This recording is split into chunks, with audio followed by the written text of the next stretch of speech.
بسم اللہ الرحمن الرحیم، السلام علیکم۔ مطالعہ قرآن الحکیم پر سیکنڈ ایئر ٹیکسٹ بک کی مشق نمبر 3 سورہ معاہدہ رکوع 1 تا 8 کی ٹیکسٹ بک کی حلشدہ مشق کے ساتھ نالج ود کلندر کی جانب سے خوش آمدید۔ بچے سبق آیات نمبر 1 تا 56 پر مشتمل ہے، تو چلیں ویڈیو کا آغاز کرتے ہیں۔ ہم اس ویڈیو میں صرف جو مشق ہے اس کو سالو کریں گے۔ مناسب ترین الفاظ تلاش کر کے لکھیں۔ المائدہ کا معنی ہے دسترخوان۔ اللہ تعالیٰ نے بنی اسرائیل میں نگران مقرر کیے تھے 12۔ قرآن کریم کی روح سے چوری کی سزا ہے ہاتھ کاٹنا۔ سورہ المائدہ کی روح سے ایک انسان کا قتل برابر ہے پوری انسانیت کے قتل کے۔ الالف بن انت کا مطلب ہے ناک کے بدلے ناک۔ سوال نمبر 2 مدرجہ ذیل سوالات کے مختصر جوابات دیں۔ پہلا سوال ہے کلمات و تراکیب کا ترجمہ کریں، یہ آپ ٹیکسٹ بک میں خود دیکھ لیں۔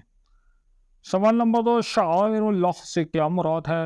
شاعر اللہ سے مراد ہے اللہ کی نشانیاں۔ شعائر اللہ عرف شریعت میں عبادات کے مکانات، زمانوں اور علامات کو کہتے ہیں۔ اب دیکھیں، مکانات عبادت وہ مکانات جہاں عبادت کی جاتی ہے، جیسے کعبہ ہو گیا، عرفہ ہو گیا، مزدلفہ ہو گیا، جمرات ہو گیا، صفا و مروہ وغیرہ ہو گیا، یہ مکانات عبادت ہیں، تو یہ سارے شعائر اللہ ہیں۔ پھر زمانے، اب وہ اوقات جس میں عبادت کی جاتی ہے، جیسے رمضان ہو گیا، آج ہو گیا، عیدین ہو گئی، جمعہ ہو گیا، یہ بھی شعائر اللہ ہیں۔ اور پھر علامات، جیسے اذان ہو گیا، اقامت ہو گیا، نماز باجماعت ہو گیا، یہ سب بھی شعائر اللہ کہتے ہیں، یعنی یہ اللہ کی نشانیاں ہیں، ان کے ذریعے اللہ کو یاد کیا جاتا ہے۔ تو اگلا سوال، سورہ المائدہ کی روح سے تورات اور انجیل میں کون سی خصوصیات مشترک ہیں؟ جواب، سورہ المائدہ کی روح سے تورات اور انجیل میں اللہ کے احکام بیان ہوئے ہیں جن کو ہدایت سے تشبیہ دی گئی ہے۔ مکمل تفصیل پر پڑھنے کے لیے مطالعہ قرآن کلاس 12 کی پلے لسٹ دیکھ سکتے ہیں۔ سوال نمبر 4، اللہ نے اہل ایمان کو یہود و نصارہ سے دوستی سے کیوں منع کیا؟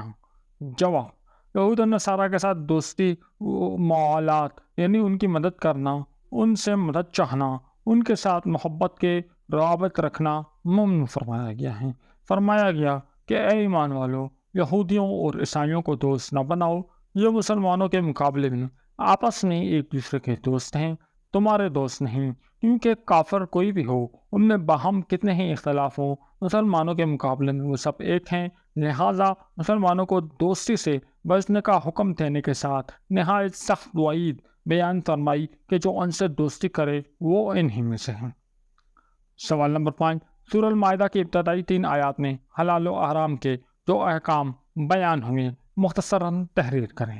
جواب، سورہ المائدہ کی ابتدائی 3 آیات میں حلال و حرام کے جو احکام بیان ہوئے وہ درج ذیل ہیں۔ پہلا ہے مردار، یعنی جس جانور کے لیے شریعت میں ذبح کا حکم ہو اور وہ بے ذبح مر جائے وہ حرام ہے۔ بہنے والا خون حرام ہے، سور کا گوشت حرام ہے، وہ جانور جس کے ذبح کے وقت غیر خدا کا نام لیا گیا ہو وہ بھی حرام ہے۔ گلا گھونٹ کر مارا ہوا جانور وہ بھی حرام ہے۔ وہ جانور جو لاٹھی، پتھر، ڈھیلے، گولی، چھرے یعنی بغیر دھار چیز سے مارا گیا ہو وہ بھی حرام ہے۔ جو گر کر مرا ہو وہ بھی حرام ہے۔ وہ جانور جسے دوسرے جانور نے سنگ مارا ہو اور وہ اس سنگ کے لگنے سے مر گیا ہو۔